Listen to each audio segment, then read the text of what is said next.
What's good, YXL here, and in this video I'm going to be showing you how you can add template presets in a GIMP. It's very easy, very simple. If you do not see the templates tab down here, all you got to do is hit this right here, go to add tab, and then come all the way down to templates. Once you click that, then you'll see it'll pop up all the different default ones and stuff, and then all you have to do to add a new one is simply hit the plus icon down here, create a new template. And then once you pull this up, you can change the name of it. You can choose the exact width and height that you need. I usually do 1280 by 720 because I'm normally just using this software for thumbnails on YouTube. And then I make sure that I choose the resolution of 300, and I make sure to select pixels/inches instead of all these other ones. And then I make sure that I choose RGB color and pretty much make sure all this is like it is.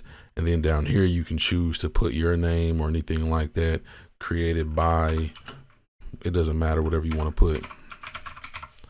Then once you get done with that, you can create the template, call it new, hit OK, and then boom, it'll pop up right here. If you want to delete it, all you got to do is come down here and hit the little red X.